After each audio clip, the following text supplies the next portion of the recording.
I'm here today with Jonathan, owner of Glasgow Design Build. Jonathan, tell us a little bit how you got in the business, when you got in the business, and who you've worked for before you got to this point. I got in the business, actually I've been in the business since I was 16. I cleaned crawl spaces, swept houses. Through college I worked construction summer jobs. When I graduated college, I went to work for Bill Clark Homes. I started out as an assistant superintendent for them. They promoted me to superintendent not long after, and I managed houses from start to finish for them. I left them, I went to D.R. Horton. At D.R. Horton, I was a superintendent, a production manager, real estate agent, and I was the general warranty manager. And then when did you start Glasgow Design Build? From 2008 to 2017. 2017, we rebranded because we got the opportunity to do an HGTV pilot with a real estate agent. And He sells, she sells? He sells, she sells was the name of the pilot. And we thought it was a good time to change from Glasgow Ventures because people thought we were in venture capital to Glasgow Design Build because it better reflected what we did, which was building and remodeling. What year did they air that program? That was in 2017. Okay.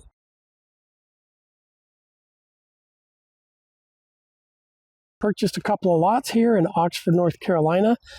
Tell us what attracted you to these lots. I think Oxford is a hot up-and-coming market. I've believed this for a long time, and I finally put my money where my mouth was, and I bought some lots up here, and I'm building houses.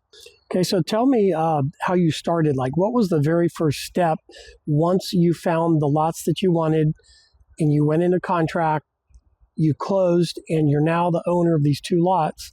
What's the very first thing that you do?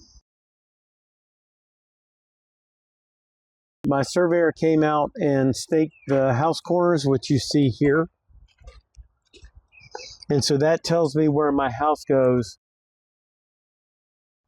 My foundation guy came out and put in all of the outside forms so that my plumber knows where his stuff is going to go. So all his pipes and everything either tied to a bathroom or a sink that's on the first floor. And then this is the stack that goes up to the second floor, which comes out underneath the stairs and will go up the stairwell to the second floor. So now that you've got this done, what's going to be the next step? We've got our plumbing inspection. It's passed. Tomorrow I will be meeting my foundation contractor out here. So he'll dig the footings, he'll put down fill in the stone, put down the plastic, get everything ready, put in the rebar, and get everything ready for our inspection. So I've got a question. Is it okay to pour right after a rain, or is it better to wait till the dirt dries up first? So long as you don't have standing water and the ground isn't soft. So if the ground is soft, you've got to do something because you don't want to pour concrete, put a lot of weight on soft ground. But if you've got rock hard ground, not a problem. So what happens if you do?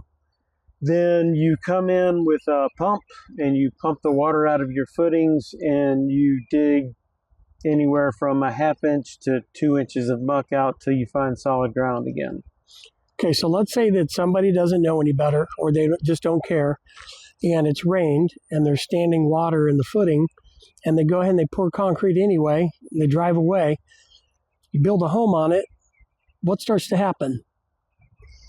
If you're lucky, nothing.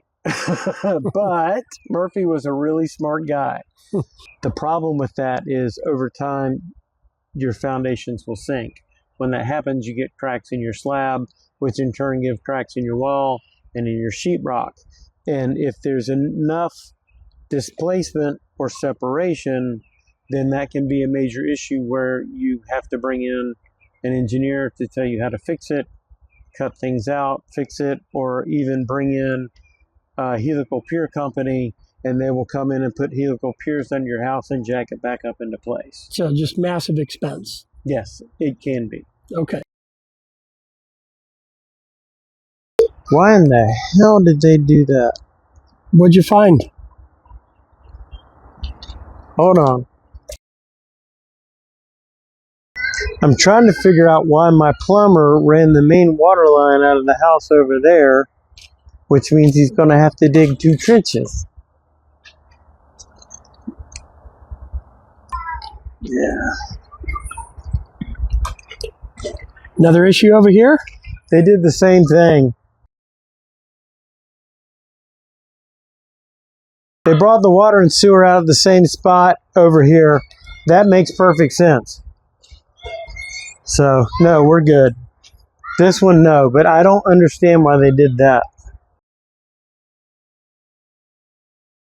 So weather's definitely a factor. Yes. Okay, so you've poured your footings. What's the next step? Well, with a monolithic slab, you actually pour the footing, foundation, and slab all at once. Okay. So that all gets done at one time to where this will be all concrete all the way across. So you will have a concrete floor on this house. After that, you will grade around the house to get the water, make sure it flows away and runs away from the house, and then we frame. Okay, so during the framing process, what are some things you need to be looking out for? Make sure your pipes are in the right place, but occasionally things get missed and you'll have a pipe that sits outside of a wall. And then you've got to make a decision.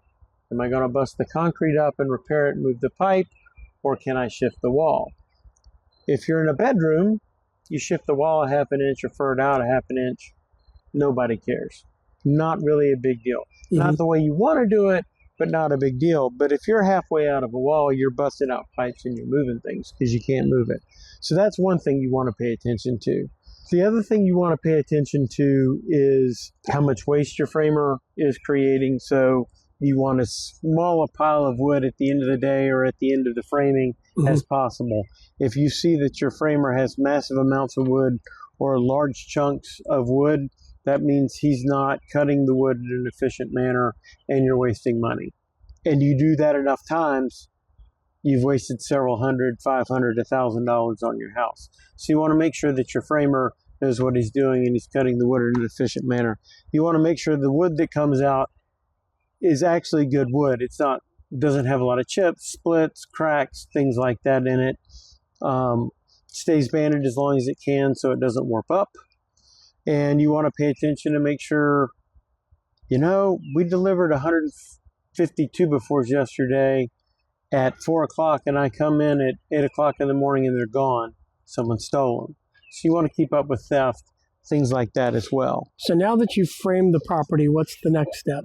Now let me back up. There's actually more in framing. So as your framer is going along, what I do is I check behind them. So we lay out the first floor.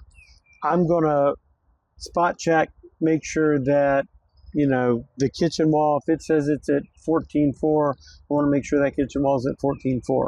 You really want to pay attention to your bathrooms because if those are framed wrong, a tub is generally 5 foot wide. If you frame it 4 foot 11 and 1/2 inches, the tub doesn't fit.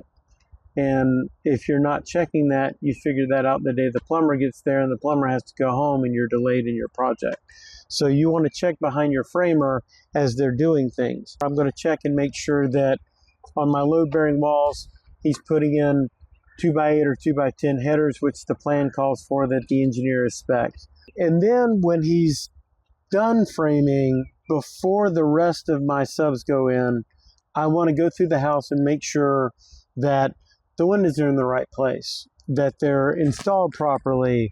I want to make sure that the walls are plumb, the doorways are plumb, he's following code. I want to make sure that he's framed the garage door portal per the spec, 100 or 110 mile an hour wind zone, and it has to be framed a certain way.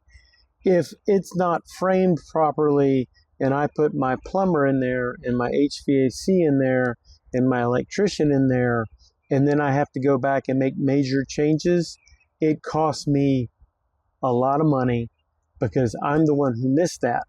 Now, some people would say, well, it's the framer's fault. He didn't frame it. I can back charge the framer. Even so, it's still costing me time and interest and everything else, and then it's pushing my closing date. And then my homeowners come in and they look at the house and they go, oh my God, they tore out this window, they tore out this door and had to redo all this. What else is wrong in my house?